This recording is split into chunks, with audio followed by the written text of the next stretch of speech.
दोस्तों नमस्कार, मैं सौरभ गोस्वामी। हम लोग झांसी ललितपुर लोकसभा सीट पर हैं और यहाँ पर तमाम वर्ग के लोगों से हम लोग चर्चा कर रहे हैं। ऐसे में कुंवर नाम का प्रवीण सिंह।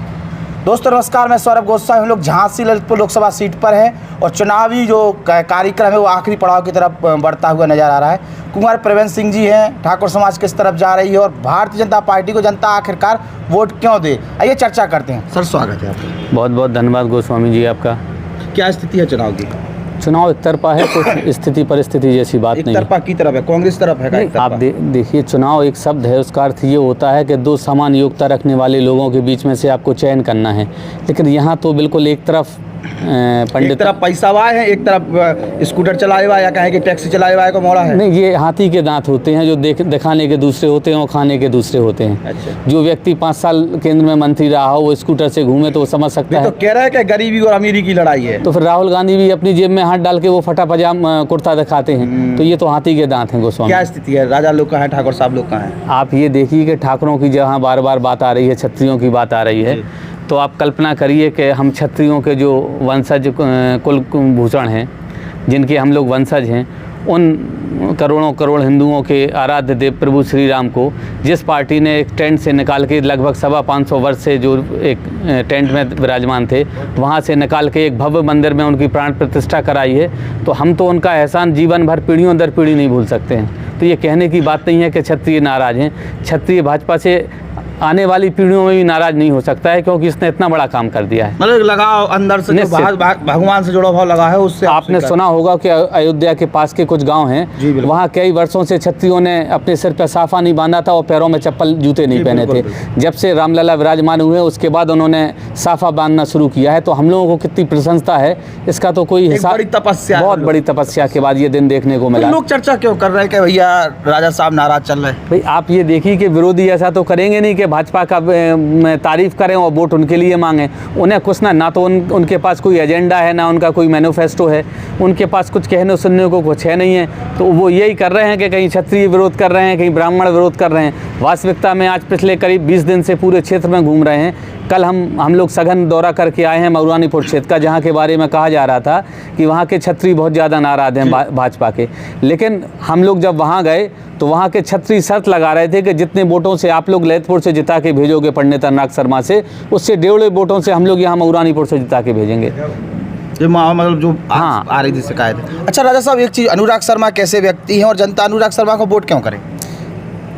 सीधी तौर पे कहा जाए तो एक जो आजकल की गंदी राजनीति चल रही है, जिसमें नेताओं की छवि आज इस प्रकार की हो गई, उसमें कहने में मुझे कोई संकोच नहीं है कि नेता कहता कुछ है और करता कुछ और है। लेकिन चूंकि पंडित अनुराग शर्मा एक तो बहुत ही हाईली एजुकेटेड पर्सन है, तो उनकी सोच का दायरा बिल्कुल अलग है, सोच का उनका नज़रिया बिल्कुल अलग है। वो जात पात से ऊपर की भेदभाव से ऊपर उठ के सोचने वाले हैं। व्यक्तिगत तौर पे हमने भी आज तक उनके इतने 5 साल के कार्यकाल में उनसे अगर 10 समस्या कहीं होगी तो 9.5 समस्या हमारी निपटी हैं। जो निपटने लायक काम है वो होते हैं। कई बार ऐसा हुआ है कि हमने फ़ोन किया और उनकी व्यवस्था रही, फ़ोन नहीं उठ पाया है, तो उनका कॉल बैक आया है। उनकी व्यवस्था इतनी अच्छी है, उन्होंने जो अपना मैनेजमेंट बना रखा है, तो आपका काम होगा। बस ये दिखावा नहीं है कि जैसे आजकल के नेतागिरी चल रही है कि अस्पताल में जाएंगे, मरीज को एक केला देंगे और कहेंगे नेताजी मरीज को केला भेंट करते हुए। उनका काम है सीधा मरीज को वो आराम पहुंचाएंगे, दिखावे का काम नहीं। जनता वोट क्यों करे? हमारा वही है। आप देखिए ना, ललितपुर जनपद के माथे पे जो कई वर्षों से कलंक लगा था, चूँकि मैं जाखलौन जैसे ग्रामीण क्षेत्र से आता हूँ और जाखलौन एक बड़ा कस्बा है।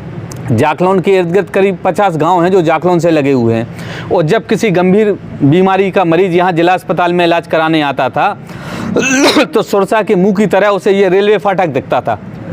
मरीज एक सांस लेने के लिए बेताब हो रहा है और रेलवे फाटक बंद है।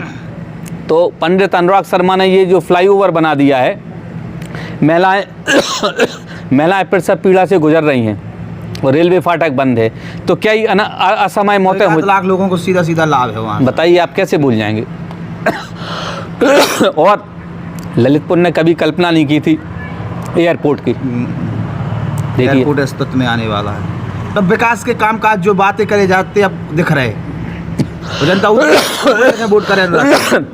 सपा सरकार का अपन ने कार्यकाल देखा है, हर घर के बाहर जनरेटर चलते थे, लोग बाग जनरेटर और इन्वर्टर भूल गए हैं, लाइट जा ही नहीं रही है।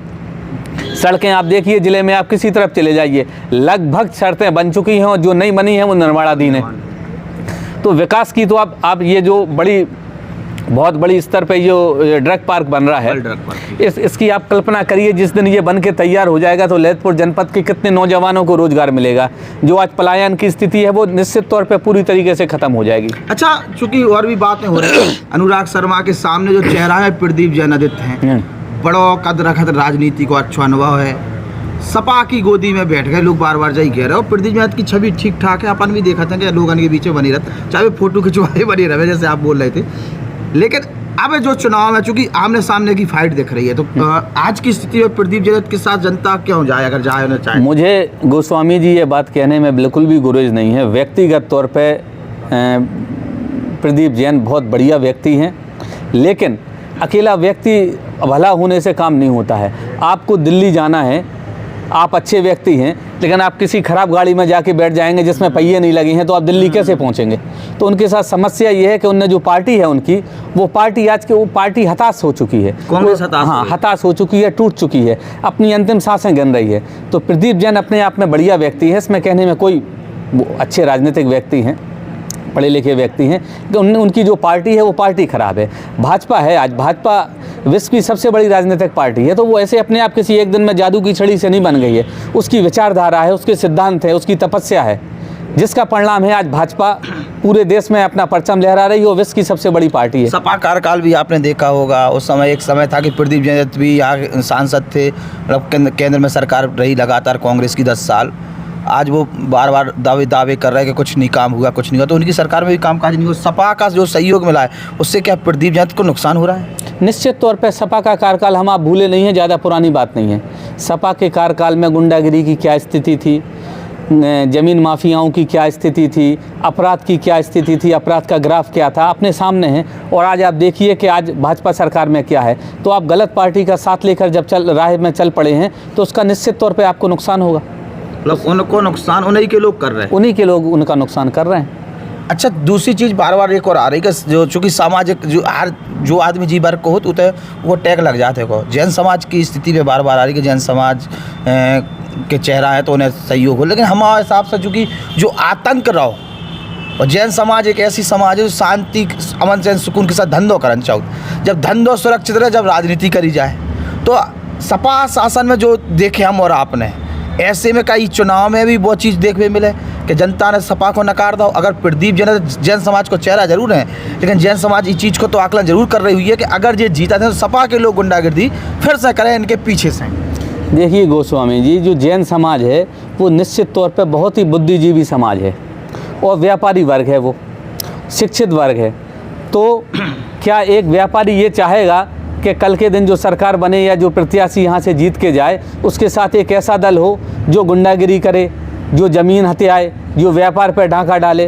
तो जैन समाज बहुत बुद्धिजीवी वर्ग है, इनके अंदर अंडर करंट दौड़ रहा है, लेकिन वो फालतू की बकवास करने पे विश्वास नहीं करते हैं कि खामोखा भी से विरोध कर दें। उन्हें जो करना है वो 20 तारीख को करके दिखाएंगे, वो जो परिणाम आएंगे वो चौंकाने वाले हैं। तो लगभग सारी जैन समाज, मेरी समझ में 95% जैन समाज भारतीय जनता पार्टी। अमूमन ललितपुर जिले की अगर हम बात करते हैं तो जैन समाज लगातार बीजेपी को वोट करती चली आई। अभी चेयरमैन आपके बीजेपी के जैन समाज की तरफ से बने डॉक्टर अरविंद जी जो थे, लगातार यहाँ से जीतते चले आए, वो बीजेपी का चेहरा बने। और कांग्रेस मतलब वो जैन समाज से, लेकिन बीजेपी वालों ने यहाँ कहे कि कार्यकर्ता यहाँ के लोगों ने उन पर भरोसा किया, वोट देते हैं। तो कहीं ना कहीं जैन समाज बीजेपी की ही है। आप देखिए, आपने नाम लिया जिनका, स्वर्गीय डॉक्टर अरविंद जैन, वो 4 बार से यहाँ से विधायक रहे, अपने यहाँ से मंत्री बने, और उनके मंत्री कार्यकाल में ललितपुर जनपद को कितनी बड़ी सौगात मिली है कि जाखलोन पंप कैनाल उन्हीं की देन है। आज जाखलोन पंप कैनाल की वजह से इस क्षेत्र का जर्रा जर्रा 1-1 इंच ज़मीन सिंचित हो गई है। तो इतने बड़े कोरोना काल में हमारे यहाँ से पलायन की स्थिति बिल्कुल नहीं बनी। इसका सीधा सीधा श्रेय डॉक्टर अरविंद जैन को और भाजपा को जाता है। तो और उनका कार्यकाल में, डॉक्टर अरविंद जैन के कार्यकाल में कभी ऐसा नहीं लगा कि ये जैन है अजैन है। उनकी विचारधारा, उनकी कार्य प्रणाली जो थी बड़ी विशुद्ध थी। तो जैन समाज, बीजेपी को कल्चर है जिसमें जाति विशेष को नहीं, ये जानते ही नहीं है। भाजपा ये जानती नहीं है। आप समझिए कि आज हमारी देश की जो राष्ट्रपति हैं वो मुर्मू जी हैं, द्रौपदी मुर्मू। अब वो शहरिया समाज से आती हैं। तो अगर ऐसी बात होती तो कैसे आज बोलते हैं? तो भाजपा इन चीज़ों को, इन छोटी सोचों पे विश्वास नहीं करती है। तमाम जातिवाद बातों को, या कहें कि जाति मानसिकता को छोड़कर जनता अनुराग शर्मा को चुन रही या फिर प्रदीप जैन के संग जा रही है? एक तरफा है ये सब फालतू, इनके पास सिर्फ रूमर उड़ाने के अलावा कुछ नहीं है। कांग्रेस के पास सिर्फ एक हथियार है कि वो रूमर उड़ा रहे हैं। अरे अखिलेश आए थे और वे राहुल गांधी आए, झांसी में बड़ी भीड़ थी, सुनी 2-3 जिला के लोग आए थे। लेकिन आप देखिए कि जब अपने ललितपुर नगर में कई बार आपने देखा होगा सर्कस लगा था, तो सर्कस, भीड़ तो सर्कस में भी लगती है। वहाँ जोकर भी होते हैं, हाथी भी होते हैं, घोड़े भी होते हैं। तो भीड़ का मापदंड आप जीत से नहीं कह सकते। किताब ले आए थे, संविधान खतरे में है। अब बताइए, आप ऐसी बातें कर रहे हैं, आप आलू से वो सोना निकाल रहे हैं, तो लोग ऐसे लोगों को भी अपना टाइम पास करने के लिए, मनोरंजन के लिए देखने जाते हैं। बाकी यहाँ प्रतिस्पर्धा जैसी या कोई एक तरफा है। आज योगी जी आए झांसी में, जबरदस्त क्रेज योगी का देखने को मिला है, जबरदस्त भीड़। मोहन यादव को जब पहुंचे तो मोहन यादव को भी लोगों ने बहुत मतलब उनको पॉजिटिव बेस से लिया है। और मोहन और योगी की जोड़ी जो झांसी में घूमी है, मज़ा आ गया। आप देखिए, एक योगी जी, एक संत कि जिनके पिताजी का स्वर्गवास हो गया, लेकिन वो अपने पिताजी के अंतिम क्रिया में नहीं गए। उन्होंने राष्ट्रहित सबसे पहला अपना धर्म माना। और एक ऐसा व्यक्ति आज देश का मुखिया बन के बैठा है जिसके पीछे ना तो परिवार है, ना उसके खुद की स्वार्थ है, ना खुद अपेक्षाएं हैं। और उन्होंने अपने कार्यकाल में इस उत्तर प्रदेश को कहां से कहां लाके रख दिया है, हमारे आपके सामने है। जब ऐसा व्यक्ति झांसी में आया है तो निश्चित ऐसे व्यक्ति के दर्शन के लिए लाखों की भीड़ लगेगी। तो ठाकुर समाज पंडित जी के संग है, 1001% उनके लिए है, पंडित जी के लिए तन मन और धन से है। बहुत बहुत धन्यवाद राजा साहब। बहुत बहुत धन्यवाद गोस्वामी जी।